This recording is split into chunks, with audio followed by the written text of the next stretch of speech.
Jürgen Klinsmann, welcome to the Sun team for the Euros. We're delighted to have you as a columnist to bring your special insight to our readers. It's a real pleasure for us. Do you have a nostalgic feeling every time you visit England? Yeah, every time I come back, I feel like, I've been home here, at home, because the people, not only at the club at Spurs, were wonderful to me, but in general, wherever I went in England, people always have good memories and are nice to me and taught me a lot of things. Playing here in the Premier League twice then has been very special. And of course you won the Euros here as well. Yeah, and that's kind of time period. Yeah, winning the Euros obviously at Wembley, at your kind of temple, for us Germans was something wonderful, a fantastic experience. If we deserved it or not, because of the penalty shootout, then in the semi-finals with England, it could have gone either way. But all over, wonderful memories. Do you still look out for Tottenham's results? All the time. I'm always looking out for Tottenham. I'm always looking what they're doing in all competitions. And I always keep my fingers crossed, and I always hope that sooner or later we will win a trophy. Really? Do you think it'll ever happen? But you must have been delighted that Arsenal didn't win the title. Yeah, I was delighted. I was actually asked, I do a little bit of television work in the United States, and I was asked, so what is now more important, winning your game or making sure that Arsenal is not winning the championship? And I said, probably it's more important that Arsenal is not winning the championship. Yeah, absolutely. I think all Spurs fans feel like that, I already do. When you were a Spurs player, your goal celebration, a full-on dive right across the grass, endeared you really to English football fans because you came with a certain reputation. Can you still do it? I cannot do it anymore, no. But it was a special moment because the idea came from Teddy Sheringham before the game against Sheffield Wednesday. And he said, if you score a goal, we're all going to do a dive, because the fans made fun of us just arriving at the stadium, and then it happened. And how were they making fun of you? With kind of signs, 5.6, 5.7, 5.8 up in the air. The lads having a blast in the bus, when you get so it was Teddy's idea. Come on, you score, we're going to do a dive. And then his son Charlie asked for another dive the week later, because all the kids started to do it in the parks. After scoring, they were diving, and so we said, okay, we'll do it again at White Hart Lane. And then there came a goal with a bicycle kick against Everton, and the whole team came, and we did another one. But then the story was done. But you would always say you weren't a diver. No, I was not a diver at all, absolutely at all. Did you go down just a little bit easily? No. No. So where did you get the reputation from then? Yeah, I don't know. It was maybe a little bit of I don't know, jealousy or whatever, because we won those games in 1996. Yeah. We won certain moments where, some fans or some journalists would have felt should have gone the other way. Like Harry Kane, you played for Spurs, you played for Bayern Munich. He's a talismanic player in England. Do you see a little bit of yourself in Harry Kane because of those links? Yeah, a little bit, because he left Spurs with a big goal, winning titles, goes to a big club like Bayern Munich, which I did. That was my reason in '95 to leave Spurs after a wonderful year, to win titles, which I did then there. I won the UEFA Cup, I won the German Championship, and then obviously the Euros '96. And I wish him that too, even if it didn't work out in year one now with Bayern.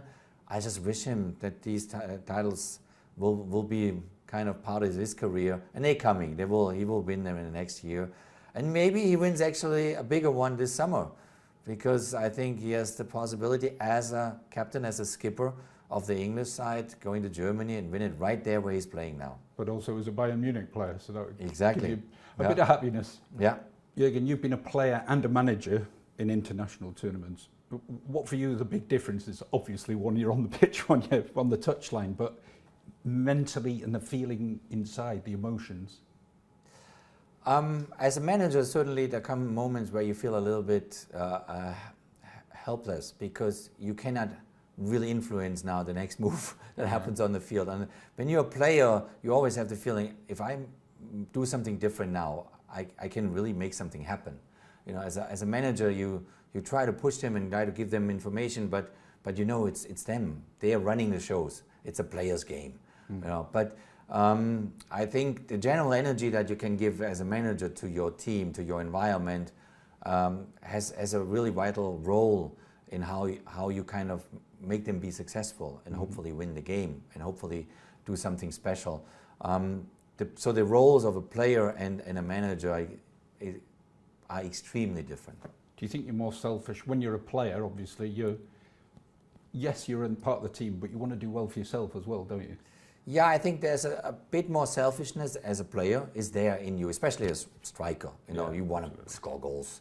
But as a manager, you always think of what's going on in your entire group of people that you're around, the players, well, the medical staff, the media staff, the administrative staff. So you're handling about, I don't know, 60, 70, 80 people. So you're far more in a role of constantly looking after other people and look out for other people and delegate. Meanwhile, as a player, you are more zoomed in and said, okay, what is my job today? And then as a striker, obviously, the Hurricanes of the world say, got to score 2 goals today. What's the pressure like, though, as a manager compared to being a player, do you think? I don't think there's much different to the playing days, where you experience expectations and pressure and you want to badly win whatever game you play. As a manager, it's the same feeling. You want to do well for everybody around you, if you're managing a country, for your country. If you manage a club team, then it's your club. Hopefully, we do as good as we can. I don't think that actually pressure or expectations is something negative, as it often is. I love it. I was always stimulated. The more that game mattered, the more it became big, and obviously European Championship is something very big. After the World Cup, it's the second biggest tournament that you can play or coach in. So I always embraced that. I loved that. And obviously the further you go in the tournament, the more fun, the more exciting, and yeah, you wanna reach out for the trophy at the end of the day. You won the Euros as a player, you won the World Cup as a player, and you nearly won the World Cup as a manager. You lost in the semi-finals in your home country. Do you ever look back at that and think, I was that close? Oh, many times. Do you? Many times, yeah. You go through that semi-final. We played it with Italy then in 2006, and we thought we had it. We had right there. We would have done this or this differently. Boom, we would have been in the final. But still, you take in this entire experience of a tournament. And the 2006 tournament for us in Germany was a big deal, because not winning it was one thing, but winning over the country and the population was the other big thing. And so we were extremely proud of what actually happened throughout that tournament. But as a manager or as a player, you go in every opportunity meeting, in every tournament, to be there until the very end. Would you make England the favourites for this tournament? I think yes. I'm part of a lot of people that would make England the favourite for this tournament, because you look at the progression now into the Euros 2024 with England, having played a wonderful tournament in Russia 2018, very strong Euros in 21, and now and also a very good tournament in Qatar. I followed all 3 tournaments in the stadiums. I was at all the games. I think the moment is just there. What's missing though? What's the bit that doesn't quite get us over the line? I mean, maybe here and there a little bit of luck. You need that little bit of luck too. You need to kind of be on the winner's side of a penalty shootout, because they will always come across. Or maybe a decisive moment in a game that it goes not against the post and bounces out, that goes in the goal, crosses the line. And maybe it needs this type of patience, being developed over a couple of years and then being paid off. And that's why I think the timing could be the right one now for England in this Euros. The squad is incredibly good, as other nations as well. But I think they should have every right to believe in it, to go for it, and to have the confidence to going into every game against whoever they're going to play, saying, no, we are here until the final. Who's the star player for you, for England? Who do you think makes the difference? I think a difference maker since years is now Harry Kane. Has always been a difference maker. Now with Jude Bellingham having the breakout season with Real Madrid on a world-class level, we have big hopes in him for sure. But there are enough players, you know, Foden had an exceptional year with Man City. There are players that can make a difference in a split second in this English team. And that's why I think they should be confident. What about for Germany then? You know, Germans have had a few fallow years, haven't you? You've not been the Germany we've grown to expect, the team that gets to the end and sometimes wins, but very, very rarely goes out in the early stages. Do you think they're on their way back? I think Germany is on its way back, yeah.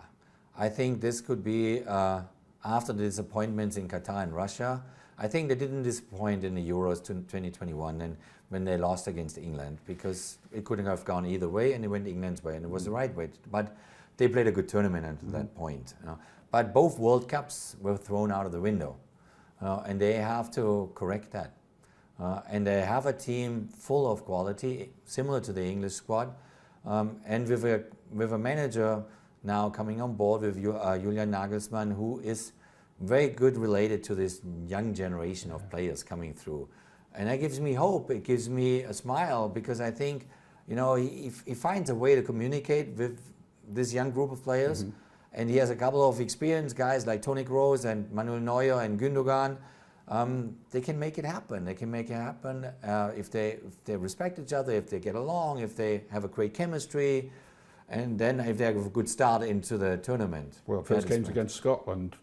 What do you make of that one? And I think this is really a wonderful kind of start of a tournament, because with the fantastic Scottish fans coming streaming into Munich, I have that already in front of my eyes. That I don't think if the Bavarians really expect, you know, so many Scottish people coming in, you know, and rolling out towards the Allianz Arena stadium. I think it will be a fantastic opening game. It will be a tough one for Germany, but I think they have enough quality to beat them.